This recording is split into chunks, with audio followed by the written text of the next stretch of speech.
Бягаме ли? Тази ракета, която едва не уби екипа ни на фронта в Алепо, се оказа българска. Една от стотиците ракети град, които джихадистите от фронта Ал-Нусра изстрелват от жилищните квартали в източната част на града.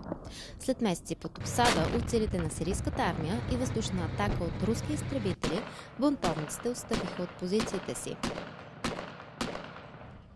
Екипът ни влезе в стария град на Алепо, който в продължение на 5 години беше под контрол на ислямистите от Ал-Нусра. Групировката беше обявена за терористична от Съвета за сигурност на ООН заради връзки с Ал-Кайда. В тази изоставена къща открихме един от тайните складове за оръжие на джихадистите. This is rocket from Bulgaria. Where? This one is from Bulgaria. Let's see. BG. Всички оръжия, които се съхраняват тук, са с произход България.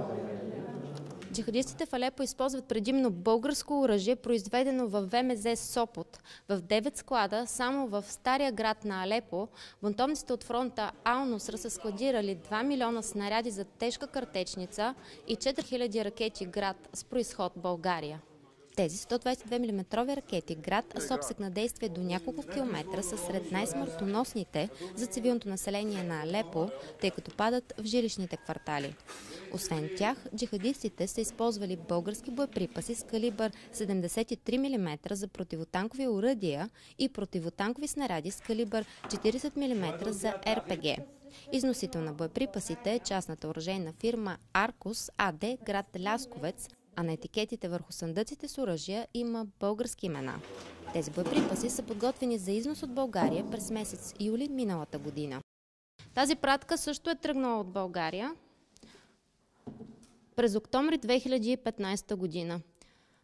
Имената, които са посочени, са същите: Иванов, Димитрова, а фирмата износител е Аркус АД, град Лясковец.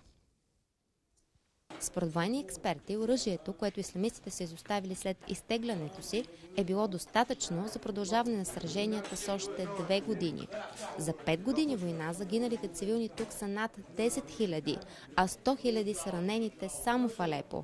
Част от жертвите са убити с българско оръжие.